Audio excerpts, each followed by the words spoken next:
자, 여러분, 초신자들뿐만 아니라 성도들이 가장 많이 하는 질문 가운데 하나는 바로 이 질문입니다. 왜 하나님이 선악과를 만드셨습니까?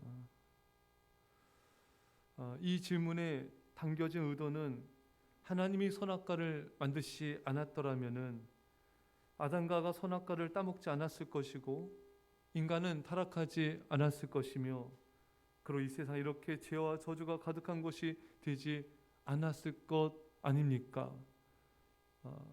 이런 의도인 거죠. 여러분, 이것은 하나님께 책임 전가를 하고 있는 것입니다.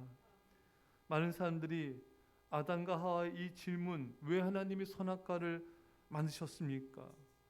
이 질문에 동의하는 태도를 많은 사람들이 보이죠.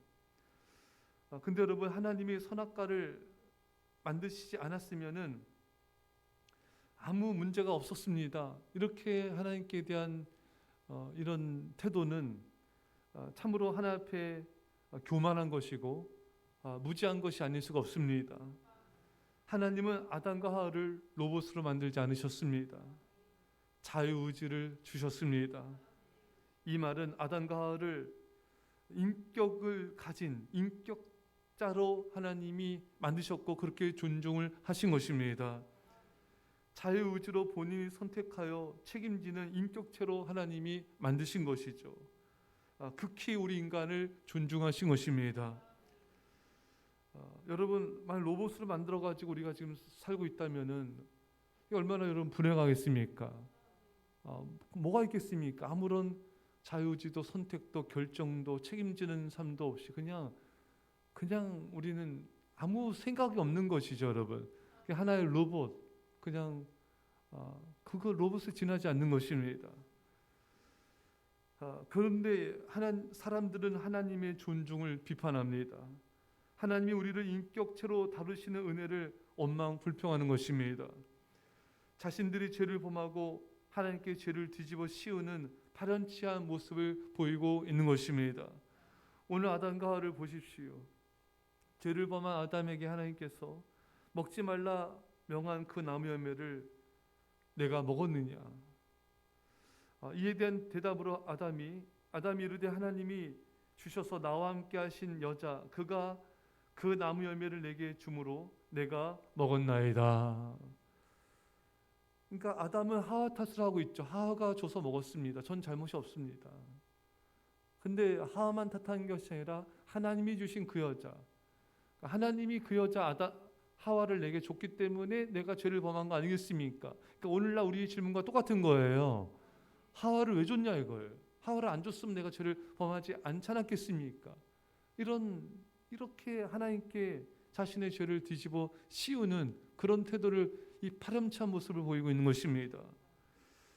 여러분, 얼마 전까지만 해도 아담이 하나님 외로워 보여서 하나님께서 하와를 주셨을 때 아담이 얼마나 기뻐했습니까? 내 살 중에 살이요 뼈 중에 뼈로다.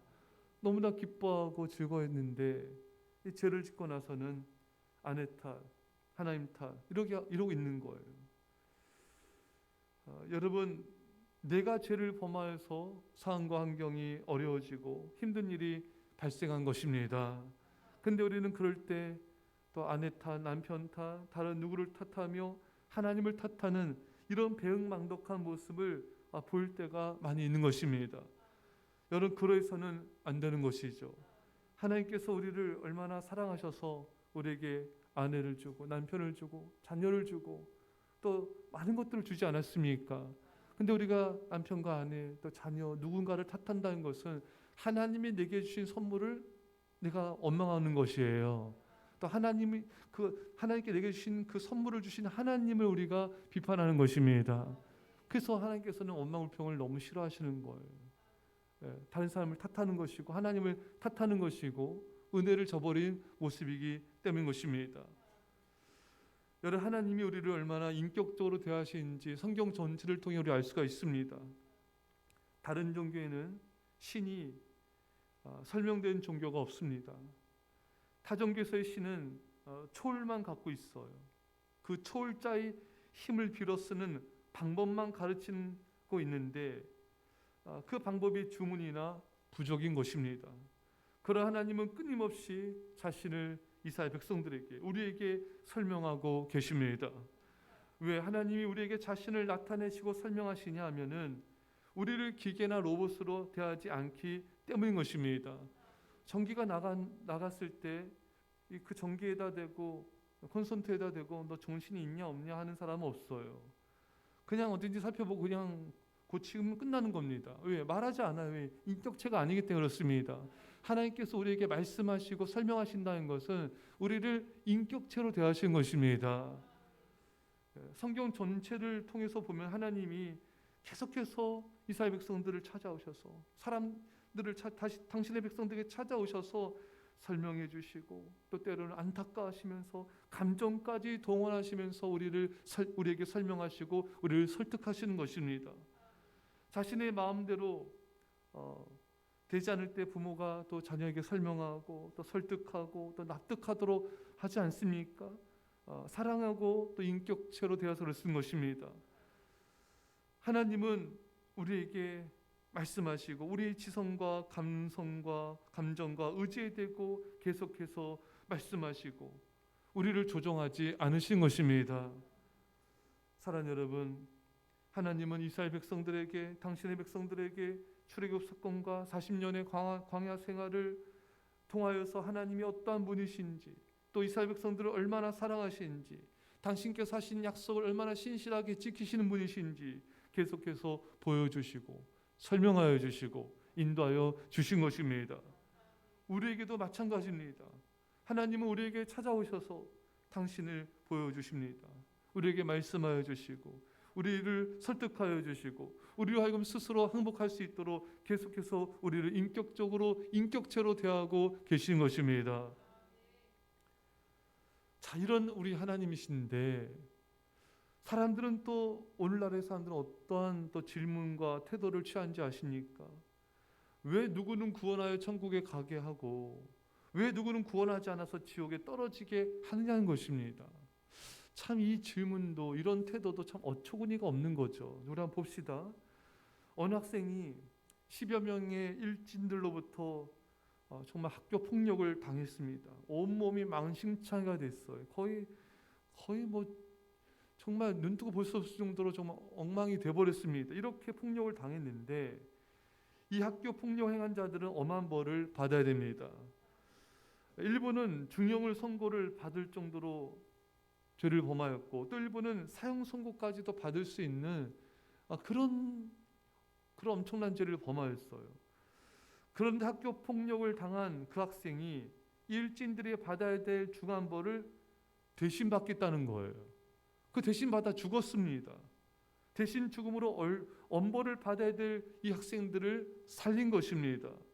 그런데 일부가 엄벌을 피하지 못했다고 해서 왜 우리는 구원하지 않았냐고, 왜 우리는 이렇게 엄벌에 처하게 만드냐고 항변할 수 있겠습니까? 결코 그럴 수 없습니다. 모두 다 엄벌을 받아야 정상인 것입니다. 그중 일부가 구원받은 것은 엄청난 은혜이고 기적인 것입니다.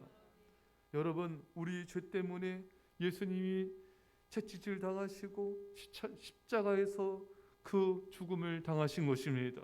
온몸이 찢어지는 그런 고통을 우리를 대신해서 받으셨습니다. 우리가 죄를 졌는데 우리가 형벌을 받아 우리가 멸망받아야 되는데 예수님이 대신 받으신 것입니다. 여러분, 우리 죄 때문에 예수님이 죽으셨어요. 우리 죄가 예수님을 죽인 겁니다. 내가 죽인 것과 다름이 없는 것입니다. 내가 받아야 돼요. 내가 심판받고 내가 멸망받고 내가 지옥 가야 이것이 정상입니다, 여러분. 근데 그 중에서 일부가 구원받은 것이 비정상적인 은혜예요. 모두가 심판받아야 돼요. 모두가 멸망받고 지옥 가야지 정상인데 왜 일부를 구원했냐고. 이것은 정말로 어처구니가 없는 교만한 태도가 아닐 수가 없는 것입니다. 우리 하나님께서 우리에게 베푸신 이 사랑이 비정상적인 사랑인 거예요, 여러분. 죄는 우리가 정하고 우리가 짓고 우리가 범죄, 우리가 예수님을 십자가에 못 박았는데 피해 입으신 그분이, 그냥 우리를 사랑하기만 하신 그분이 죽으셔야 됐다는 게 이것이 말이 안 되는 사랑인 것입니다. 사랑하는 여러분, 우리는 내가 받아야 될 심판과 저주를 대신 받으신 그 예수 그리스도의 은혜에 감사하며 감격해야 합니다. 우리는 그런데 하나님께 탓을 돌리는데 너무나 익숙해져 있는 거예요. 하나님이 내게 주신 그 여자 때문에 하나님께서 왜 줬냐 이거예요. 하나님이 왜 이런 상황을 줬냐 이거. 하나님께서 왜 이런 환경을 줬냐 이거예요. 왜 하나님께서 왜 나에게 이런 어려움을 줬냐 이겁니다. 하나님 우리를 사랑하셔서 당신의 섭리 가운데 우리에게 은혜를 베푸시고 사랑을 베푸신 것입니다. 사랑하는 여러분, 여러분의 남편과 아내를 탓하지 마시고요, 자녀를 탓하지 마십시오. 하나님께서 주신 선물입니다. 여러분께 주신 성도들을 탓하지 마시고 죄종을 탓하지 마시고 교회를 탓하지 마십시오. 하나님께서 주신 선물인 것입니다. 그것들을 탓하고 원망불평하는 것은 하나님을 탓하고 하나님께 정말 우리 죄를 뒤집어 씌우는 그런 정말 배은망덕한 모습이기 때문인 것입니다. 여러분에게 주어진 어떤 상황, 어떤 환경도 하나님이 주신 선물입니다. 그것 또한 감사함으로 받아야 되는 것이죠. 사랑하는 여러분, 나에게 주신 자유의지로 내가 선택하는 것, 그 자유의지를 주신 것은 나를 존중하시고 나를 인격체로 대하신 하나님의 사랑인 것입니다. 이제 내가 그 결과를 책임지고 내가 회개해야 되는 것입니다. 하나님께서 내게 주신 모든 것을 나를 향한 존중으로 받으시기를 이제 감사하시고 그 아버지 하나님께 헌신하시기를 주의 간절히 축원합니다. 기도하겠습니다. 사랑의 아버지 하나님, 하나님 우리를 존중히 여기시고 우리를 사랑하셔서 자유의지를 주셨습니다. 근데 우리가 그 자유의지를 남용하고 하나님을 탓하고 하나님께 죄를 뒤집어 씌웠던 지난날의 모든 죄악들, 교만함들 주여 용서하여 주옵소서. 하나님이 우리를 향한 그 사랑과 그 존중과 그 은혜를 우리가 배은망덕하게 여기지 않게 하여 주시고 온전히 감사함으로 받고 그 은혜의 감사함으로 충성하며 헌신하는 우리 모두가 되게 하여 주옵소서. 감사드리며 예수님의 이름으로 기도옵나이다. 아멘.